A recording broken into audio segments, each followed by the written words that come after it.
Hello guys, welcome to my YouTube channel unique English grammar. आज मैं आपको correct use of adjective के बारे में आपको बताऊंगा। तो आइए शुरू करते हैं कि एडजेक्टिव उस नाउन या प्रोनाउन के पहले यूज किया जाता है जिसको वह क्वालिफाई करता है। एग्जाम्पल में देखें, he is an intelligent boy. यहाँ बॉय नाउन है और नाउन को क्वालिफाई इंटेलिजेंट कर रहा है। इंटेलिजेंट एक एडजेक्टिव है, वह एक होशियार लड़का है। तो यहाँ कैसा लड़का है? होशियार है, इंटेलिजेंट है, इसलिए बॉय को क्वालिफाई कर रहा है इंटेलिजेंट। परंतु नाउन के बाद भी एडजेक्टिव का यूज किया जाता है, जैसा कि पूर्व वीडियो में मैंने आपको बताया था कि एडजेक्टिव का यूज दो प्रकार से होता है। एट्रीब्यूटिव यूज होता है जब नाउन के पहले यूज किया जाए, और प्रेडिकेटिव यूज होता है जब नाउन के बाद यूज किया जाए। तो कुछ ऐसी कंडीशंस होती हैं जब हम एडजेक्टिव का यूज नाउन के बाद करते हैं। तो आओ देखें वो कौन कौन सी कंडीशन है जिनमें हम नाउन के बाद एडजेक्टिव का यूज करते हैं।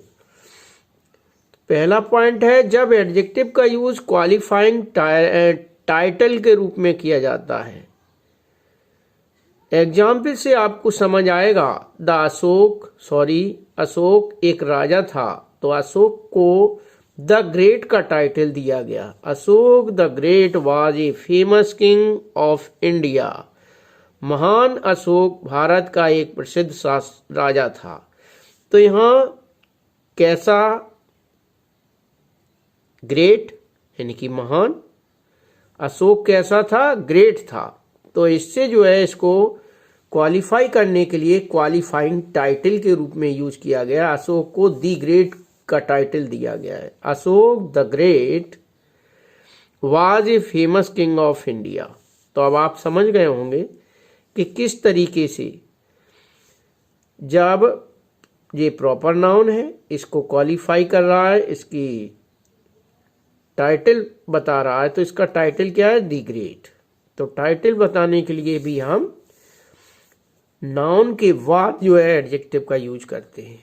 सेकंड पॉइंट में देखें, जब एडजेक्टिव का विस्तार किसी क्वालिफाइंग फ्रेज से किया जाए। She is a girl well versed. Well versed means होता है निपुण या गुणवान। She is a girl well versed in household affairs. घरेलू कार्यों में वह एक कुशल लड़की है। इसके बाद नेक्स्ट पॉइंट दिया गया है जब एडजेक्टिव कई शब्दों से मिलकर बना हो। तो यहाँ ये वेल वर्सेड जो यूज किया गया है ये एक फ्रेज है, और फ्रेज क्वालिफाइंग फ्रेज किया जाता है तो उस समय एडजेक्टिव का विस्तार किया जाता है। तो विस्तार करते समय हम नाउन के बाद इसका यूज करते हैं। जब एडजेक्टिव कई शब्दों से मिलकर बना हो, ऐसी कंडीशन में भी हम नाउन के बाद जो है एडजेक्टिव का यूज करते हैं। Parents look after their children, या चिल्ड्रन नाउन है, और नाउन को कई एडजेक्टिव अर्थात एक एडजेक्टिव गुड है और दूसरा है बेड, अच्छा अथवा बुरा। Parents look after their children good और बेड।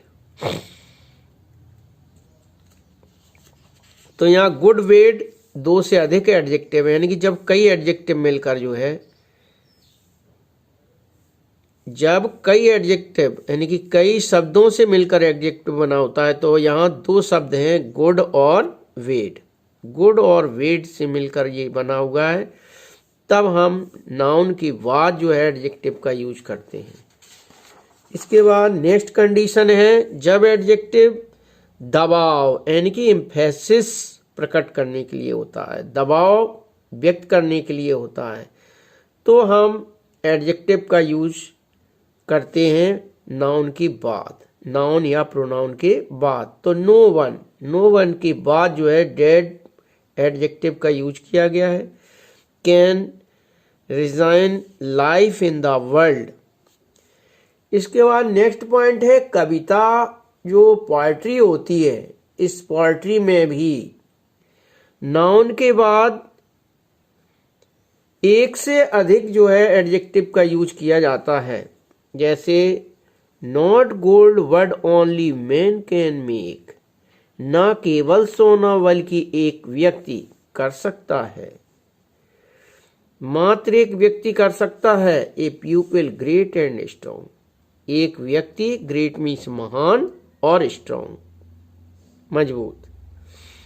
तो ये कविताओं में प्यूपिल नाउन के बाद ग्रेट और स्ट्रॉन्ग दो एडजेक्टिव यूज किए गए हैं।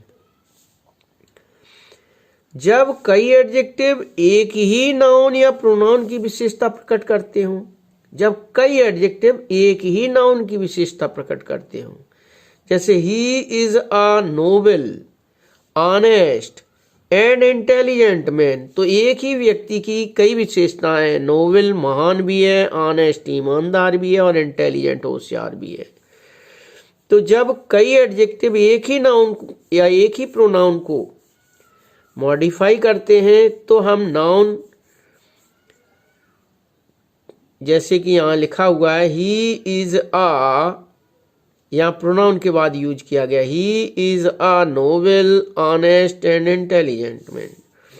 अब नेक्स्ट पॉइंट देखते हैं। कुछ प्रचलित फ्रेजेस होते हैं और उनको हम जो है प्रेडिकेट के रूप में यूज करते हैं, जैसे गवर्नर जनरल, कोर्ट मार्शल, ऐसे टाइम मेमोरियल, इमेमोरियल।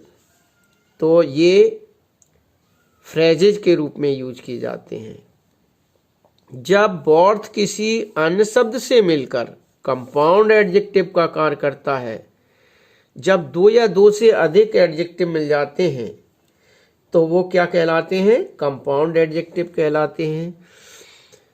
तो ऐसी स्थिति में जब बॉर्थ का यूज कहीं भी आपको देखने को मिले तो वो कंपाउंड वर्ड के यूज में किया जाए तो हम नाउन के बाद, it is a building, building यहाँ नाउन है और नाउन के बाद वर्ड सेइंग, मूल्यवान, यह यानी कि एक मूल्यवान इमारत है।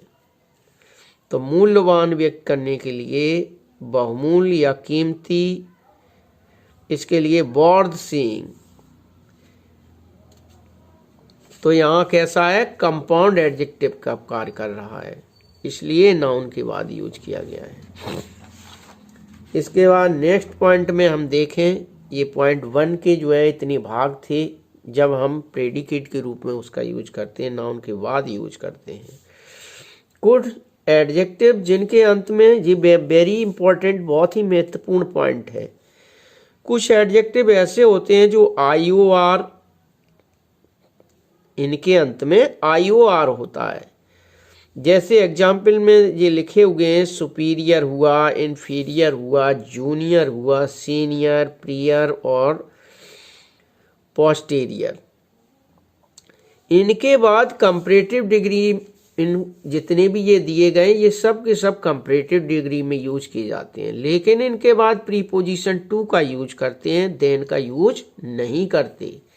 तो ये अक्सर करेक्शन में पूछा जाता है और कंफ्यूज हो जाते हैं और गलती से देन का यूज कर देते हैं, लेकिन देन का यूज हमें कभी नहीं करना चाहिए। इनके साथ हमें प्रीपोजिशन टू का यूज करना चाहिए। साथ साथ इसके साथ एक पॉइंट और आता है कि टू के बाद जो भी प्रोनाउन आता है वो ऑब्जेक्टिव रूप में होगा, एब्जेक्टिव फॉर्म में होगा। एग्जाम्पल से आपको समझ आ जाएगा, माई ब्रदर इज जूनियर, तो जूनियर यहाँ एडजेक्टिव है और इसके बाद क्या किया गया है? कौन सा प्रीपोजिशन? टू यूज किया गया है। और मी क्या है? आई का ऑब्जेक्टिव फॉर्म है, तो इसके टू के बाद ऑब्जेक्टिव फॉर्म यूज करना चाहिए। तो दो इसमें आपको पूछे जा सकते हैं करेक्शन। जूनियर लिखा होगा, यहाँ प्रीपोजिशन भी आपको पूछा जा सकता है, या फिर यहाँ पर प्रोनाउन का फॉर्म पूछा जा सकता है। तो प्रोनाउन ऑलवेज ऑब्जेक्ट फॉर्म में यूज किया जाएगा टू के बाद, क्योंकि टू प्रीपोजिशन के बाद जो ऑब्जेक्ट यूज किया जाता है प्रोनाउन का, वो ऑब्जेक्ट फॉर्म में होता है, क्योंकि नाउन तो चेंज नहीं होता लेकिन प्रोनाउन का ऑब्जेक्ट फॉर्म चेंज होता है। इसका ऑब्जेक्ट फॉर्म अलग होता है, सब्जेक्ट फॉर्म ही। जैसे आई सब्जेक्ट है तो मी ऑब्जेक्ट है। तो अब आप समझ गए होंगे कि जब जूनियर, सीनियर, इन्फीरियर, सुपीरियर ये जो शब्द दिए गए हैं, इनके बाद हमें कौन सा प्रीपोजिशन यूज करना है, टू प्रीपोजिशन करना है। और कौन सी प्रोनाउन का यूज करना है, ऑब्जेक्टिव फॉर्म का यूज करना है। नेक्स्ट एग्जाम्पल देखें, सी इज सुपीरियर टू हिम। यहाँ भी देखो ई का हिम प्रयोग किया गया है और सुपीरियर के बाद प्रीपोजिशन टू का यूज किया गया है। तो ये चीज़ें इसमें खास ध्यान रखना है। और ये ऑलवेज कंपैरेटिव डिग्री में, ये ध्यान रखना, इन्हें कंपैरेटिव डिग्री में यूज करते हैं।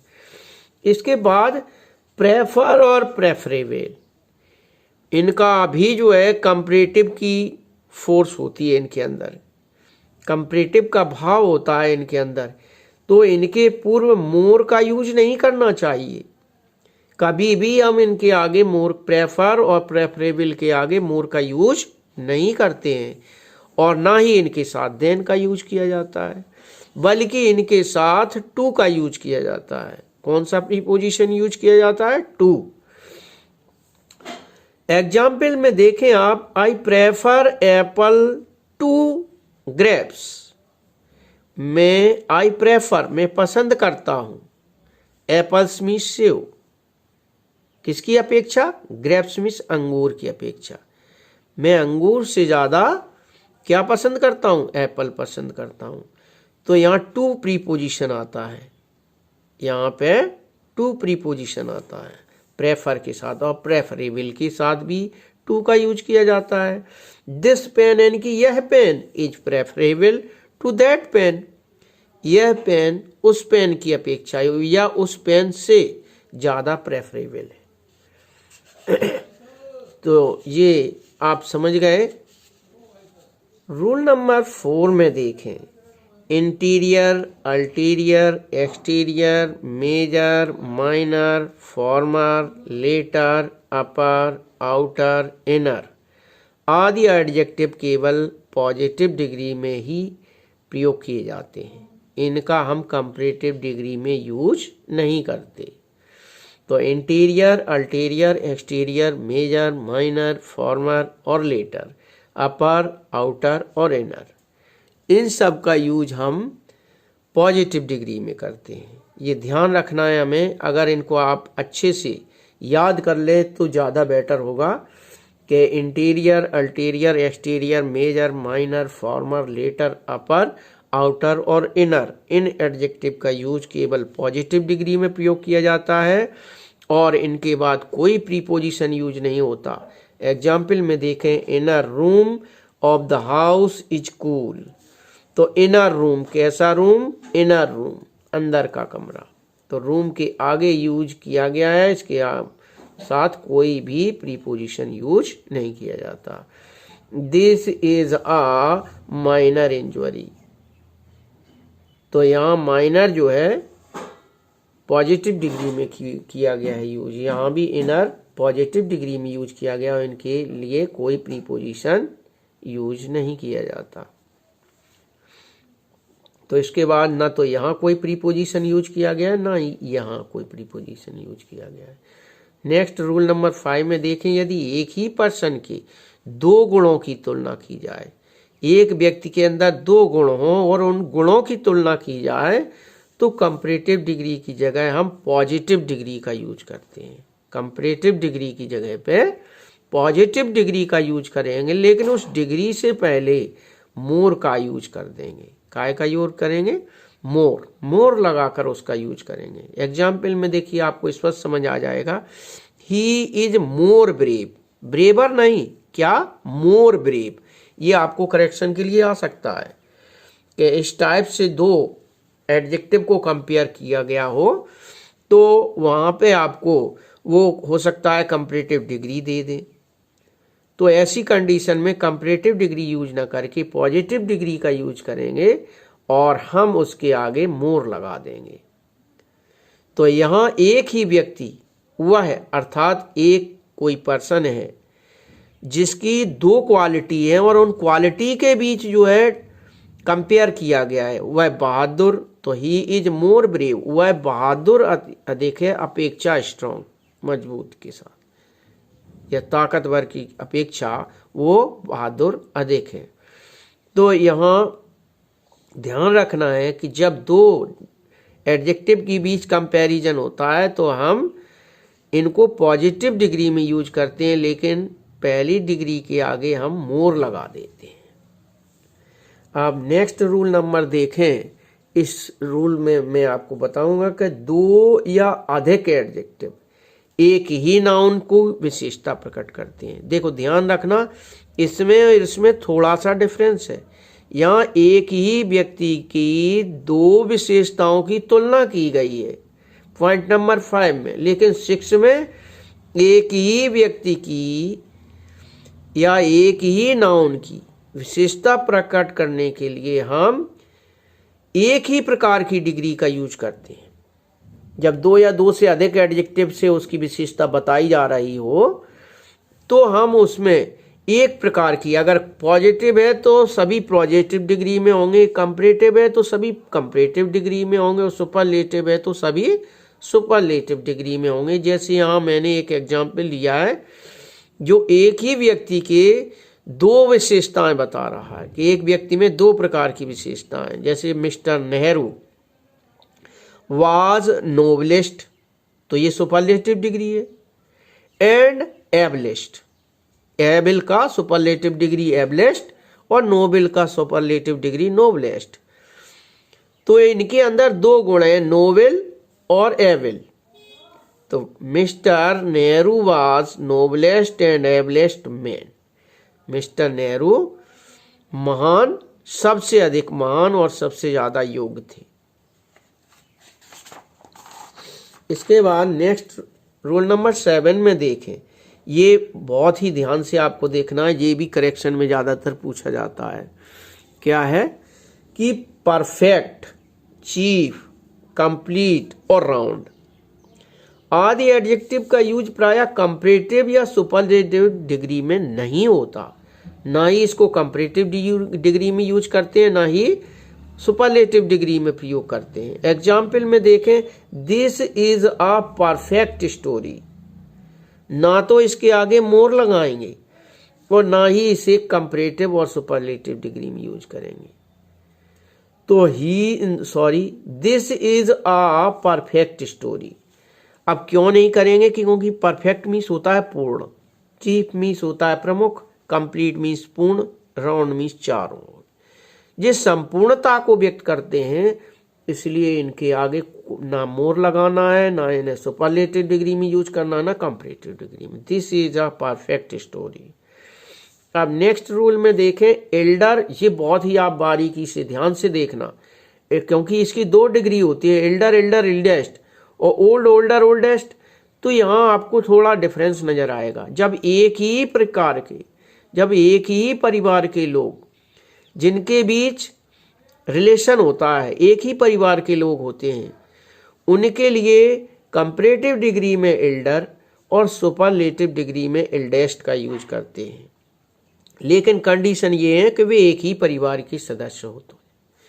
जबकि ओल्डर और ओल्डेस्ट का प्रयोग व्यक्तियों और वस्तुओं दोनों के लिए कर सकते हैं।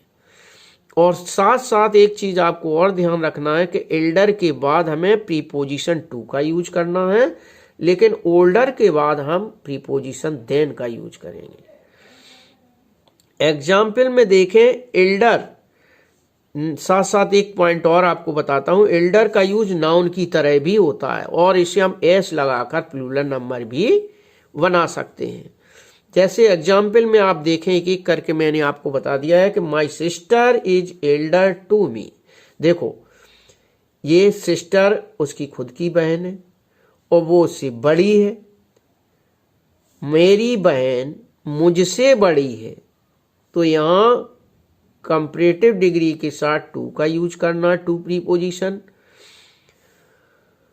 और साथ साथ ये आपने देखा ही कि यहाँ जो है ऑब्जेक्ट फॉर्म प्रयोग किया जाता है प्रोनाउन का। They are my elders. यहाँ एल्डर शब्द को नाउन के रूप में यूज किया गया, वे हमारे बड़े हैं या वे मेरे बड़े हैं। तो यहाँ एल्डर्स यानी कि अपनों से बड़े नाउन के रूप में यूज किया गया है। तो ध्यान रखना कि इसका यूज हम नाउन के रूप में भी कर सकते हैं। This building is older than that. यह बिल्डिंग उस बिल्डिंग से पुरानी है। यह बिल्डिंग उस बिल्डिंग से पुरानी है। तो यहाँ बिल्डिंग एक इमारत है, उसके लिए हमने ओल्डर का यूज किया गया है और ओल्डर के साथ कंपैरेटिव व्यक्त करने के लिए देन का यूज किया गया है। तो यहाँ बताएं हम आपको कि एक ही परिवार के सदस्यों उनको रिलेशन और उनकी डिग्री के साथ कंपैरेटिव में हम लगाते हैं टू, और यहाँ ओल्डर के साथ क्या लगाते हैं, देन। तो इस चीज का आपको ध्यान रखना है कि एल्डर के साथ टू लगाया जाता है और ओल्डर के साथ देन लगाया जाता है। और एल्डर को हम प्लूरल नंबर में भी चेंज कर सकते हैं, प्लूरल नाउन के रूप में यूज करते हैं। अब नेक्स्ट रूल नंबर 9 देखें। लेस को मात्रा के लिए और फ्यूअर को संख्या के लिए प्रयोग किया जाता है। यानी कि अगर किसी की मात्रा बताना है, क्वांटिटी बताना है तो लेस, और किसी की नंबर्स या संख्या बताना है तो फ्यूअर। एग्जाम्पल में देखें, there were not fewer than 10 people. तो यहां फ्यूअर के साथ काय का प्रयोग किया गया है, देन का प्रयोग किया गया है। और सेकंड एग्जाम्पल में हम देखें, there is less water in this tank than before. यहां ध्यान रखना है वाटर अनकाउंटेबल है, इसलिए इसकी क्वांटिटी को बताने के लिए लेस का प्रयोग किया गया है, और 10 पीपल ये नंबर को बताने के लिए फ्यूअर का प्रयोग किया गया है। आप रूल नंबर 10 में देखें, ये बहुत ही आपको ध्यान से देखना है कि सेम चीजें होती, थोड़ा स्पेलिंग में डिफरेंस होता है। लेटर, लेटर लेटेस्ट होता है, देर से और देर से, सबसे ज्यादा देर से। तो ये समय के लिए लेटर लेटेस्ट जो होता है LATER ये होता है समय के लिए। और यहां ये लिखा हुआ है late letter last, late letter last. यहां प्रयोग किया गया है स्थान के लिए या उसकी पोजीशन के लिए या ऑर्डर के लिए, क्रम व्यक्त करने के लिए प्रयोग किया गया है। एग्जाम्पल से आपको स्पष्ट समझ आ जाएगा। ही केम, वह आया, लेटर देन हरी, हरी के बाद, वह हरी के बाद आया। तो यहां समय बताया गया है। और यहां जो आप सेकंड एग्जाम्पल में देखेंगे, the latter part of this book is false. इस पुस्तक का क्रम है, इस पुस्तक का दूसरा भाग, इसके बाद का भाग कैसा है, फॉल्स है, गलत है। इस पुस्तक का दूसरा भाग यानी कि इसके बाद का भाग है वो कैसा है, फॉल्स है, यानी कि गलत है। तो यहां ऑर्डर व्यक्त किया गया है दूसरे नंबर का, यानी इसके बाद का।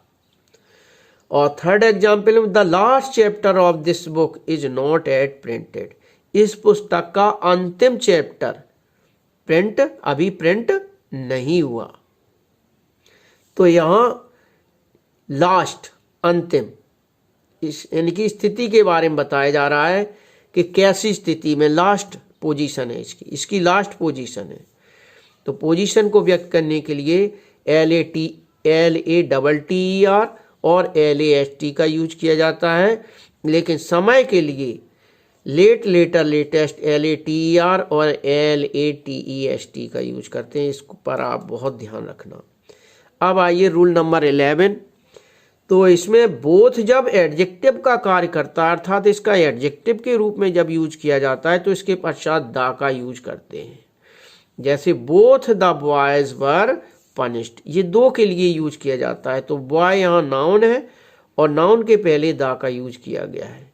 तो ये ध्यान रखना, जब बोथ का यूज एज ए एडजेक्टिव होता है तो नाउन के पहले दा का यूज करते हैं। इसके बाद नेक्स्ट रूल है फार्दर। फार्दर, फार, फार्दर, फार्देस्ट। ये फार्दर का कंपैरेटिव डिग्री है। फार, फार्दर, फार्देस्ट, दूर और उससे दूर, सबसे दूर। परंतु फर्दर होता है FURTHER, फर्दर। इसका अर्थ होता है इसके आगे, एडिशनल, यानी कि इसके आगे का बाद। जैसे एग्जाम्पल में देखें, Calcutta is farther from Delhi than Allahabad. Allahabad से कलकत्ता दूर है, कहां से? दिल्ली से। कलकत्ता दिल्ली से अधिक दूर है अपेक्षा इलाहाबाद की, या इलाहाबाद से। तो यहां पे आपको देखा कि ये दूरी व्यक्त की गई है। लेकिन सेकंड एग्जाम्पल में देखें, he made no further remark. उसने इसके अलावा या इसके आगे कोई रिमार्क नहीं लगाया। तो यहां आप समझ गए फर्दर और फार्दर में बहुत अंतर है। ये इसके आगे के लिए यूज किया जाता है और ये दूरी व्यक्त करने के लिए प्रयोग किया जाता है, फार, फार्दर, फार्देस्ट। इसके बाद रूल नंबर 13 देखें, एडजेक्टिव मैनी ए सदैव सिंगुलर में यूज किया जाता है, इनकी साथ वर्ब भी सिंगुलर यूज की जाती है। परंतु मैनी ए मैन का अर्थ होगा मैनी मैन, MEN, यानी कि प्लूरल नंबर में होता है, अर्थ प्लूरल नंबर होता है, किंतु इसका यूज सिंगुलर नंबर में होता है। Many a man is going to see the book fair in Delhi. बहुतों में से एक व्यक्ति दिल्ली का मेला देखने जा रहे हैं। इसके बाद रोल नंबर 14 देखें, यदि किसी एडजेक्टिव को नाउन की भांति यूज करना हो, ये बहुत ही इंपॉर्टेंट चीज है, कंफ्यूजन हो जाता है आपको। जब इसके आगे द लगा हो, द रिच का मतलब होता है धनवान लोग, द पुअर का मतलब है गरीब लोग। तो यहाँ एज ए नाउन को प्लूरल के रूप में यूज किया जाता है, the rich should help the poor. अमीरों को गरीबों की सहायता करना चाहिए। इसके बाद रूल नंबर 15 देखें, लिटिल मात्रा के लिए और फ्यू जो है संख्या बताने के लिए होता है। ये क्वांटिटी व्यक्त करता है और ये नंबर व्यक्त करता है। Adjective of quantity, adjective of number. तो मात्रा बताने के लिए, क्वांटिटी बताने के लिए लिटिल और संख्या बताने के लिए फ्यू। लेकिन ध्यान रखना है ये 3 भागों में होते हैं। अगर इसके आगे आर्टिकल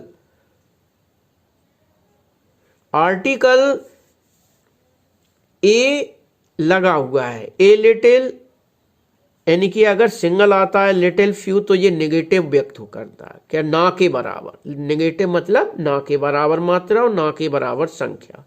लेकिन इसके आगे आर्टिकल ए या लग जाए तो फिर ये थोड़ा या कुछ के अर्थ में होता है। लेकिन इसके आगे आर्टिकल दा का यूज कर दिया जाए तो थोड़ा सा परंतु समस्त, जितना भी है पूरा। तो आओ एग्जाम्पल से इसे समझें, ये भी बहुत ही इंपॉर्टेंट है और ये जो है ज्यादातर पूछा जाता है। He has little chance of success.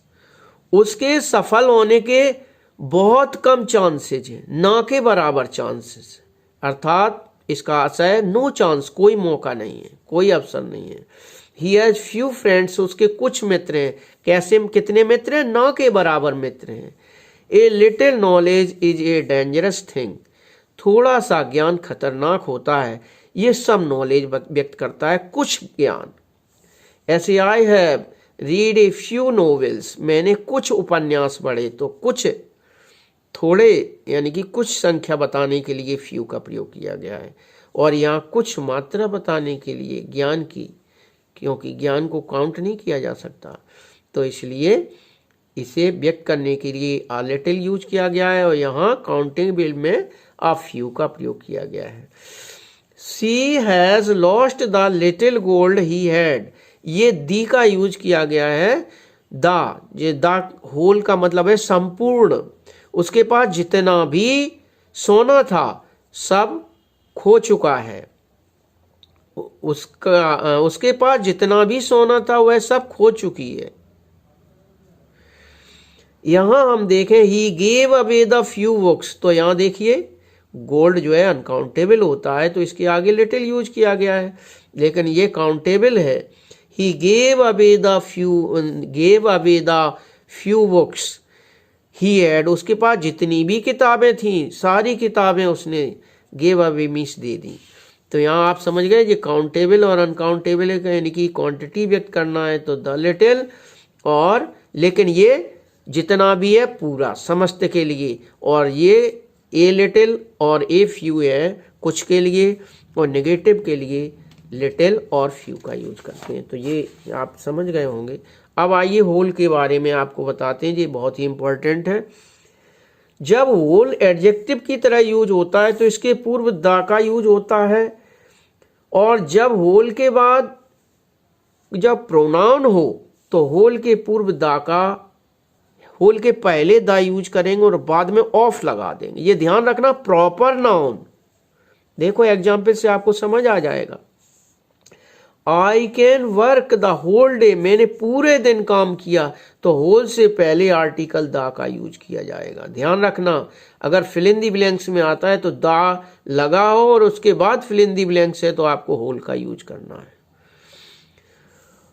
और कभी कभी ये उल्टा ऐसे करेक्शन में पूछ देते हैं, द आपका यहाँ लगा कर दे देंगे तो यहाँ ये गलती मानी जाएगी, इसे आप हटा करके आगे लगाएंगे। तो ये ध्यान रखना है इसका।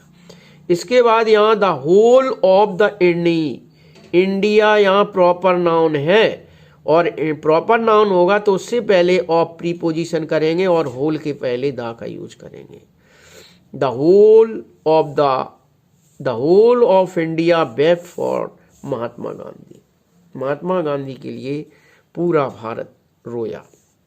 इसके बाद रूल नंबर 17 देखें, ऑल, अब ये इसके अपोजिट होता है, ऑल के पहले लगाया जाता है लेकिन होल से पहले लगाया जाता है लेकिन ऑल के बाद लगाया जाता है। ऑल का यूज जब प्लूरल नाउन के साथ होता है तो ऑल के बाद द का यूज करते हैं, ऑल के बाद द का यूज करते हैं। कभी कभी हम पजेसिव प्रोनाउन का भी प्रयोग करते हैं। तो देखिए, नाउन या पजेसिव प्रोनाउन, नाउन या पजेसिव प्रोनाउन आल के बाद लगाते हैं, ना कि पूर्व मानी पहले, यानी कि आल के बाद लगाया जाएगा, इसके पहले नहीं लगाते हैं। पहले तो होल के पहले लगाते हैं। तो देखो, all the boys were playing there, यहाँ बॉयज प्लूरल नाउन है, इसके आगे द का यूज किया गया है और उससे पहले हमने आल का यूज किया है, तो आल के बाद द आया है। ऐसे ही ऑल हर, ये पजेसिव केस में है, ऑल हर होप्स वर लॉस्ट, ऑल हर होप्स, होप्स यहाँ नाउन है और नाउन से पहले हर पजेसिव केस लगाया गया है ऑल के बाद। रूल नंबर 18 देखें, जब एक वस्तु की देन का प्रयोग करके किसी अन्य वस्तु समूह या वस्तु से तुलना की जाती है तो हम दैट या अदर का यूज करते हैं। ये ध्यान रखना है कि जब दो के बीच कंपैरिजन होता है तब तो कुछ नहीं लगाया जाता, लेकिन दो से अधिक के बीच यूज किया जाता है तो या तो हम दैट का यूज करते हैं या फिर अदर का यूज करते हैं। एग्जाम्पल में आप देखेंगे समझ आ जाएगा। Calcutta is larger than any other, अन्य शहर, भारत के जितने अन्य शहर है तो एनी अदर, यहां अदर का यूज किया गया है तो देन के बाद जो है अदर का यूज करना है, any other city of India. और दूसरे एग्जाम्पल में हम देखें, the climate of Bulandshahr is better than, than के बाद क्या किया गया, that of Aligarh, that of Aligarh. तो यहां दैट का प्रयोग किया गया है, ये ध्यान रखना, यहाँ अदर ऑफ और यहाँ दैट ऑफ अलीगढ़। तो अब आपको ये समझ आ गया होगा। तो गाइज, आज का वीडियो आपको पसंद आया हो तो लाइक करें, शेयर करें, चैनल को सब्सक्राइब करें। एक आपको खास सूचना देता हूं कि इसके बाद में एक प्रैक्टिस एक्सरसाइज दूंगा जो बहुत ही महत्वपूर्ण है। और सबसे पहले आप पहला वीडियो देखें, पार्ट 1, पार्ट 2 ये मैं आपको एक्सप्लेन कराया है, और पार्ट 3 में मैं इसके लिए एक प्रैक्टिस सेशन लेके आऊँगा। प्रैक्टिस, उसमें आप प्रैक्टिस कर लेंगे, फिर आपको एडजेक्टिव से संबंधित कोई प्रॉब्लम क्रिएट नहीं होगी। इसी के साथ आज का टॉपिक यहीं समाप्त करते हैं। यदि आपको आज का वीडियो पसंद आया हो तो लाइक करें, शेयर करें, चैनल को सब्सक्राइब करें, बेल आइकन को जरूर दबाएं और नेक्स्ट आने वाला वीडियो आप जरूर देखें। जय हिंद, जय